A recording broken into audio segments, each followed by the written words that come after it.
नमस्कार, मैं अजय साहू और आप देखना शुरू कर चुके हैं शोरगुल टाइम्स। कहानी सीक्रेट अमीरजादा के इस एपिसोड में आहान ने लाइफ केयर हॉस्पिटल से 30 करोड़ का ऑर्डर ला लिया था। ऑर्डर देखकर अश्विन हैरान हो गया। वो यह सोचने पर मजबूर हो गया कि एक मामूली एम्प्लॉय इतना बड़ा ऑर्डर लाया है। इसका मतलब यह है कि आहान जितना सिंपल दिखता है वो उतना सिंपल नहीं है। अश्विन कीर्ति से आहान के बारे में विनय से पूछकर इंफॉर्मेशन निकालने को कहता है।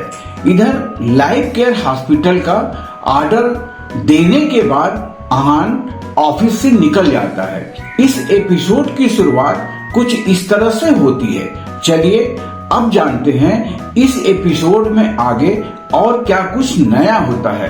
ऑफिस से निकलने के बाद आहान होटल पहुंचा। होटल में अतुल, देवांश और उसके भाई बहन अभी भी वहीं रह रहे थे। जब वो वहां पहुंचा तो सब अतुल के रूम में ही थे। वहां पर 2 लोग और थे। एक रक्षित था, दूसरे ने व्हाइट ट्रेनिंग यूनिफॉर्म पहनी हुई थी। वो लक्ष्मी थी। आहान ने उसे वहां सबसे मिलने के लिए बुलाया था। वो चाहता था कि अतुल उसे मार्शल आर्ट की दुनिया के बारे में थोड़ी जानकारी दे दे। आहान नहीं चाहता था कि लक्ष्मी अपने कोई भी फैसला रिग्रेट करे। जूनियर मास्टर देवांश और बाकी सबने कहा और अपनी गर्दन झुका ली। ब्रदर आहान, रक्षित ने कहा। आहान को देखकर वो पांचों खड़े हो गए। लक्ष्मी पहले से ही खड़ी थी। आहान ने सबको मुस्कुराकर ग्रीट किया और फिर लक्ष्मी से पूछा, मिस लक्ष्मी, आपको कैसा लग रहा है? मुझे तो बहुत अच्छा लग रहा है। यह मार्शल आर्ट की दुनिया इस दुनिया से बहुत अलग है। मास्टर, ग्रैंड मास्टर, कितना कुछ है यहाँ पर, लक्ष्मी ने कहा। उसके चेहरे पर एक्साइटमेंट और चमक थी। उसने कभी भी नहीं सोचा था कि किस दुनिया में वो रह रही थी। इसके अलावा भी एक अलग दुनिया होगी। उसने हमेशा सोचा था कि दुनिया में जन्म लेना, जीना, काम करना और मरना ही होगा। पर मार्शल आर्ट की दुनिया अलग थी। यहाँ पर प्यार और दुश्मनी दोनों थे। लोग एक दूसरे की मदद करते थे और एक दूसरे को मारने के लिए तैयार भी रहते थे। आहान ने लक्ष्मी को यह दुनिया दिखाई थी और इसके लिए लक्ष्मी उसका शुक्रगुजार थी। थैंक यू आहान।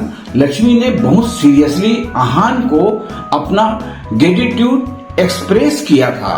अतुल से बात करने के बाद उसे समझ आ गया था कि मार्शल आर्टिस्ट और एक साधारण इंसान में बहुत फर्क था। मुझे थैंक यू बोलने की जरूरत नहीं है।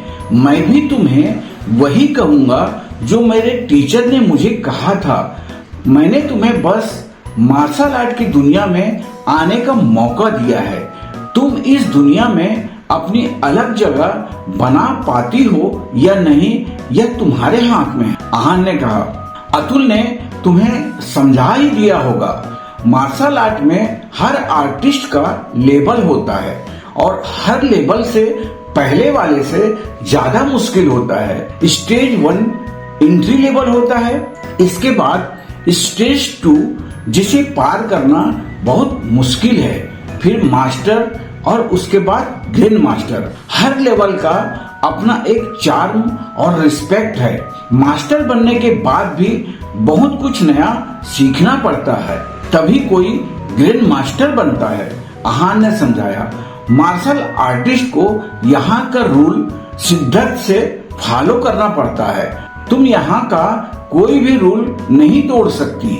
इसके अलावा स्टेज 1 के मार्शल आर्टिस्ट को तो बोलने का भी हक नहीं है। तुम मार्शल आर्ट की दुनिया को जितना खूबसूरत समझती हो वो उतनी खूबसूरत नहीं है। एक बार इसमें आ जाने के बाद मुझे लगता है तुम इसमें आना रिग्रेट करोगी, आहान ने कहा। आहान को डर था कि जब लक्ष्मी यह दुनिया करीब से देखेगी तब उसे एहसास होगा कि उसने गलत फैसला लिया है। आखिर कोई भी चीज दूर से अच्छी लगती है। मैं बात का तो नहीं जानती, पर अभी मैं अपना फैसला रिग्रेट नहीं कर रही हूँ, लक्ष्मी ने मुस्कुराते हुए कहा। लक्ष्मी के मन में पहले डाउट था, पर अतुल की बातें सुनने के बाद उसका मन बिल्कुल पक्का हो गया था। वो इस दुनिया में कदम रखना चाहती थी और हीरो बनना चाहती थी। यह जो तुम्हारे सामने लड़की है, इसने मार्शल आर्ट में बचपन से प्रैक्टिस की है, इसलिए आज यह बहुत स्ट्रांग और पावरफुल है। यह किसी से नहीं डरती। तुम्हें इसके जैसा बनने में बहुत वक्त लगेगा। आहान ने तन्वी के बारे में लक्ष्मी को बताया। मैं अपना 100% दूंगी, लक्ष्मी ने कहा। सबने मिलकर लक्ष्मी को कुछ बातें और समझाई। इसके बाद रक्षित आहान को पकड़कर साइड में ले गया। क्या बात है रक्षित?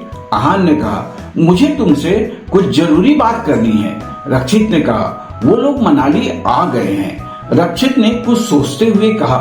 आहान का दिल बैठ गया। वो जानता था कि रक्षित किसकी बात कर रहा है। ब्लैक निंजा ग्रुप मनाली आ गया? आहान ने परेशान होते हुए कहा। वो मनाली क्यों आए हैं? आहान ने रक्षित से पूछा।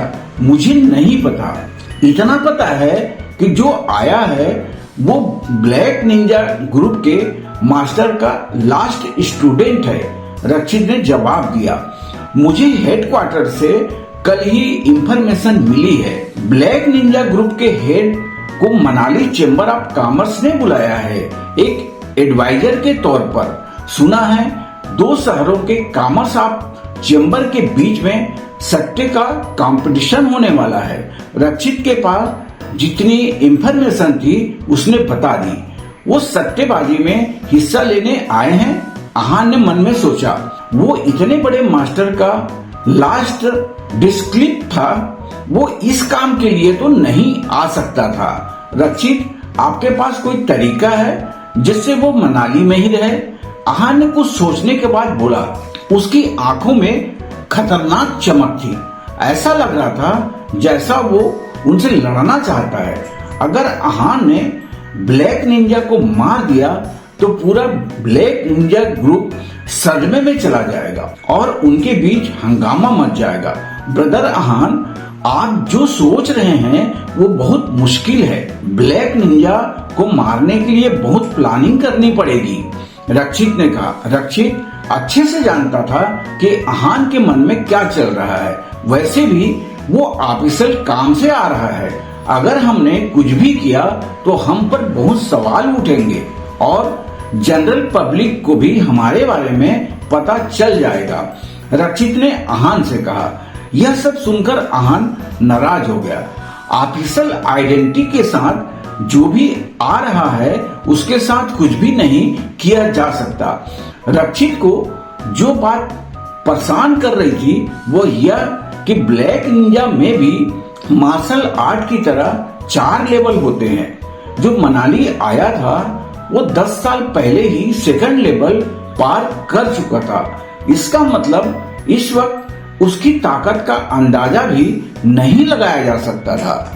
मार्शल आर्ट की तरह ही ब्लैक निंजा में भी हर लेवल को पार करना बहुत मुश्किल होता था। हर लेवल का अपना चार्म्स और इज्जत थी। ऐसा भी कहा जा सकता है कि ब्लैक निंजा में 3 सेक्टर होते हैं।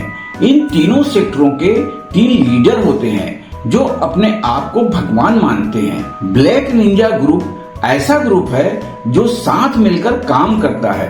अपने दुश्मन को मारने के लिए यह तीनों सेक्टर एक साथ आ जाते हैं। वही आहान यह सोच रहा था कि अगर ब्लैक निंजा ग्रुप का कोई इतना पावरफुल यहाँ आया है तो वो इस बार सट्टेबाजी में कुछ तो अलग और बड़ा होने वाला है। इस बार गैम्बलिंग में कुछ अलग होने वाला है क्या?